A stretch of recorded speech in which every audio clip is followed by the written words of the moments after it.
How to Succeed, or Stepping Stones to Fame and Fortune, by Orison Swett Marden. Chapter 12. Thoroughness. Doing well depends upon doing completely. Persian proverb. He who does well will always have patrons enough. Plautus. If a man can write a better book, preach a better sermon, or make a better mousetrap than his neighbor, though he build his house in the woods, the world will make a beaten path to his door. Emerson. I hate a thing done by halves. If it be right, do it boldly. If it be wrong, leave it undone. Gilpin. No two things differ more than hurry and dispatch. Hurry is the mark of a weak mind, dispatch of a strong one. Like a turnstile, he, the weak man, is in everybody's way, but stops nobody. He talks a great deal, but says very little, looks into everything, but sees nothing, and has 100 irons in the fire, but very few of them are hot, and with those few that are, he only burns his fingers. Colton. Make me as good a hammer as you know how, said a carpenter to the blacksmith in a New York village before the first railroad was built. 6 of us have come to work on the new church, and I've left mine at home. As good a one as I know how? Asked David Maydole doubtfully. But perhaps you don't want to pay for as good a one as I know how to make. Yes, I do, said the carpenter. I want a good hammer. It was indeed a good hammer that he received, the best, probably, that had ever been made. By means of a longer hole than usual, David had wedged the handle in its place so that the head could not fly off, a wonderful improvement in the eyes of the carpenter, who boasted of his prize to his companions. They all came to the shop next day, and each ordered just such a hammer. When the contractor saw the tools, he ordered 2 for himself, asking that they be made a little better than those for his men. I can't make any better ones, said Maydole. When I make a thing, I make it as well as I can, no matter whom it is for. The storekeeper soon ordered 2 dozen, a supply unheard of in his previous business career. A New York dealer in tools came to the village to sell his wares, and bought all the storekeeper had, and left a standing order for all the blacksmith could make.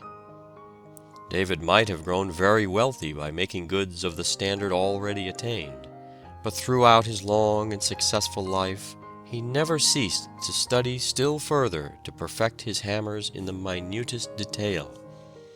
They were usually sold without any warrant of excellence, the word Maydole stamped on the head being universally considered a guarantee of the best article the world could produce.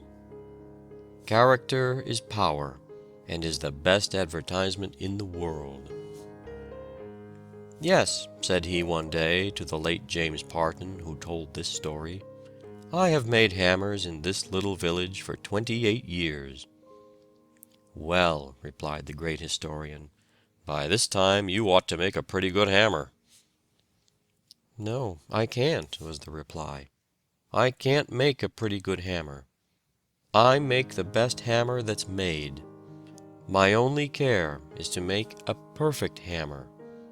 If folks don't want to pay me what they're worth, they're welcome to buy cheaper ones somewhere else. My wants are few, and I'm ready any time to go back to my blacksmith shop, where I worked 40 years ago, before I thought of making hammers.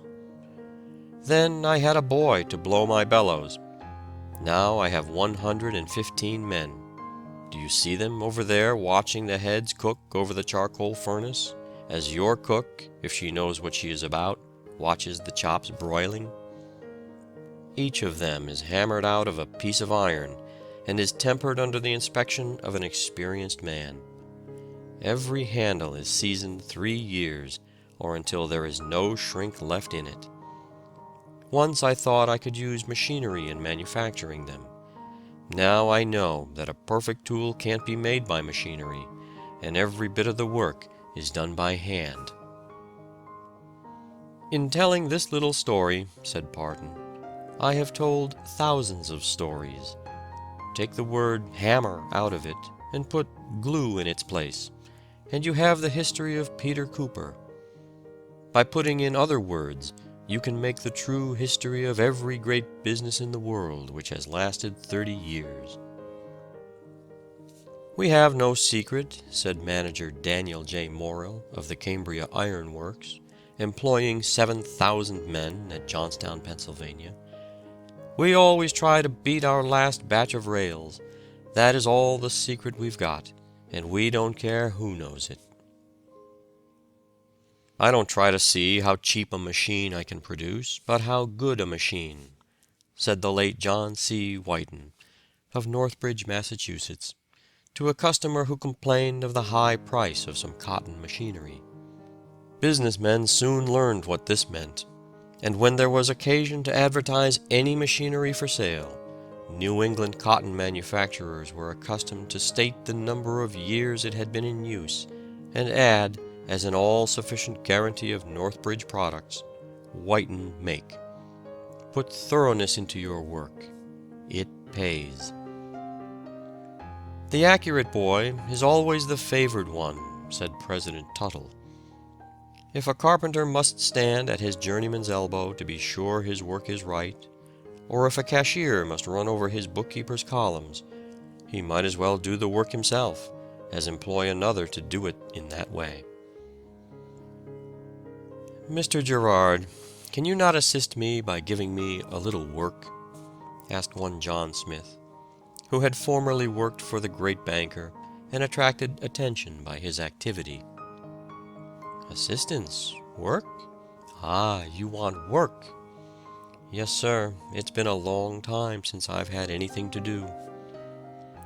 Very well, I shall give you some. You see them stone yonder? Yes, sir. Very well, you shall fetch and put them in this place, you see? Yes, sir. And when you're done, come to me at my bank. Smith finished his task, reported to Mr. Gerard, and asked for more work.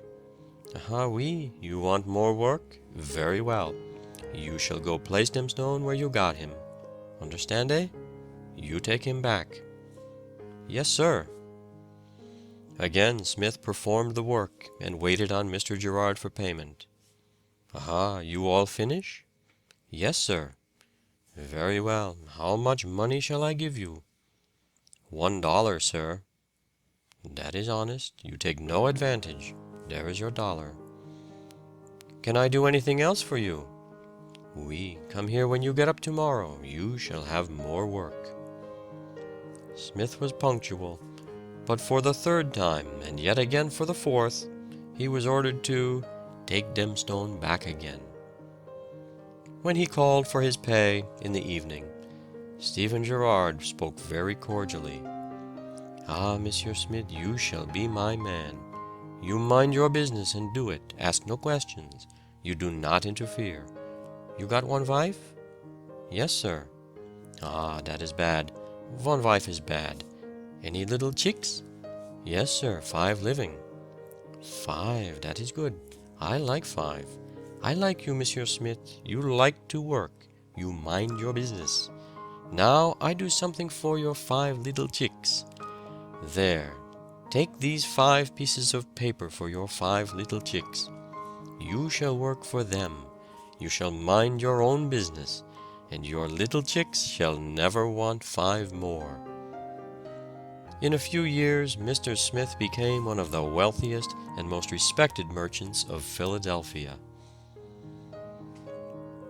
It is difficult to estimate the great influence upon a life of the early formed habit of doing everything to a finish, not leaving it half done or pretty nearly done, but completely done.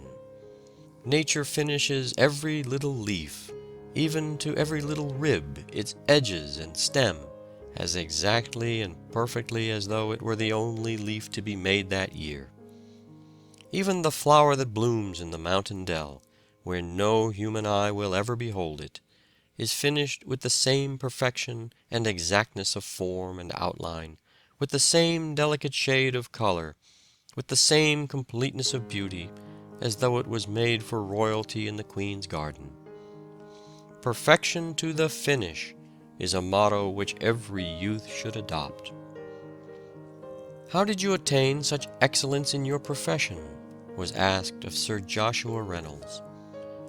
"By observing one simple rule, namely to make each picture the best," he replied.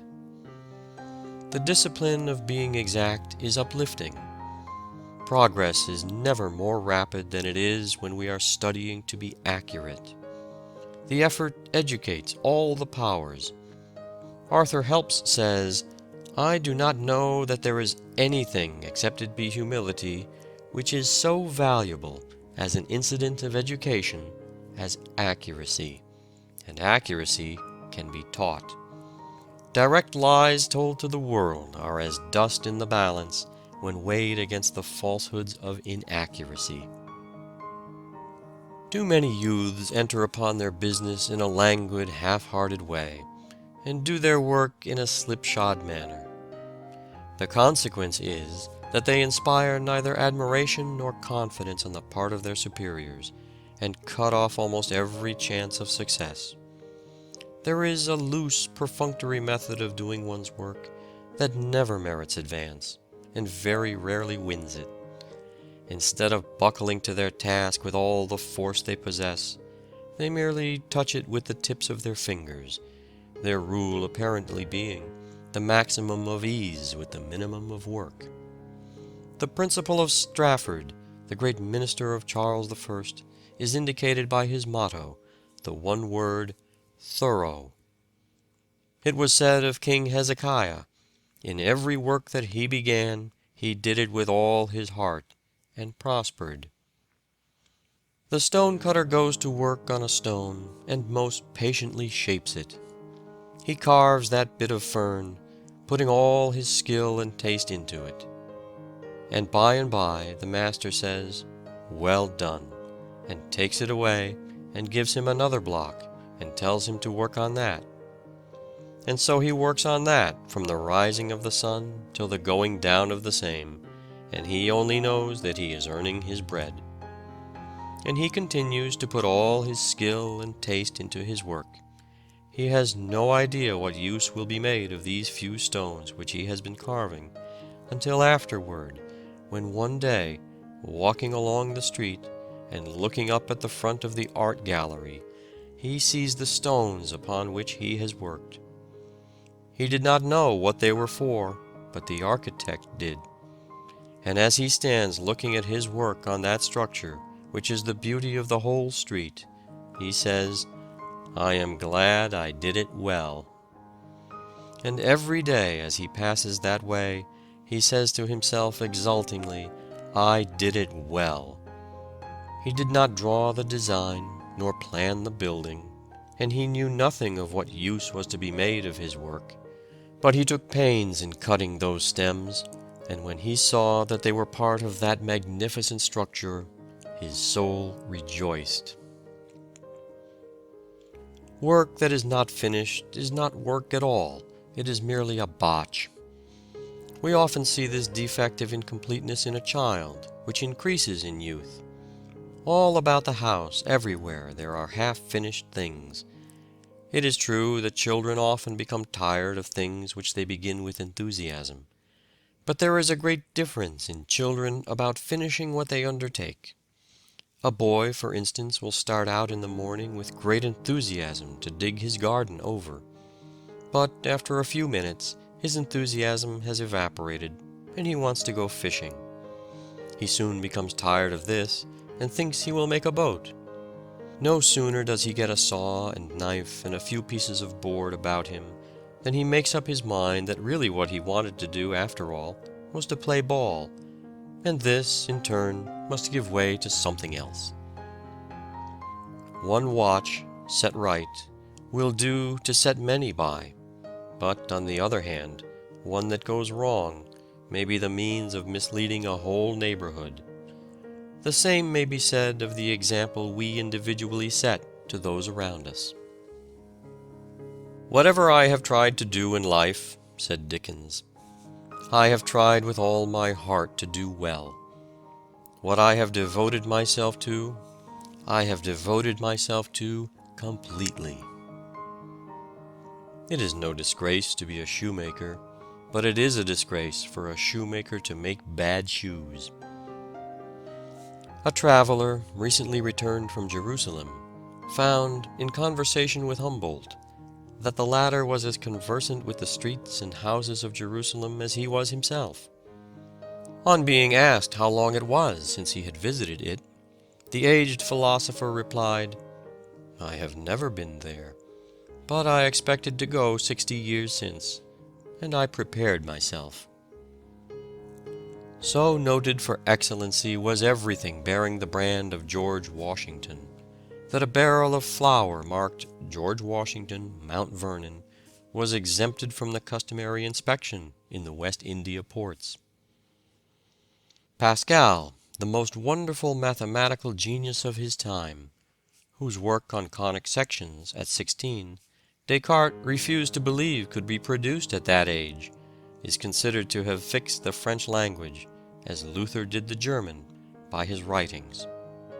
None of his provincial letters, with the exception of the last 3, was more than 8 quarto pages in length. Yet he devoted 20 days to the writing of a single letter, and one of them was written no less than 13 times. The night the Tasmania was wrecked, the captain had given the course north by west, 67 degrees. He had taken account of eddies and currents. The second officer, overlooking these, had ordered the helmsman to make it north by west 57 degrees, but to bring the ship around so gently that the captain wouldn't know it. Hence her destruction. Reverend Mr. Maley, of the Ohio Conference of the Methodist Church, had the habit of greatly exaggerating anything he talked about. His brethren at conference told him that this habit was growing on him and rendering him unpopular in the ministry. Mr. Maley heard them patiently, and then said, "Brethren, I am aware of the truth of all you have said, and have shed barrels of tears over it." There is a great difference between going just right and a little wrong. End of chapter 12. Recording by David Martin.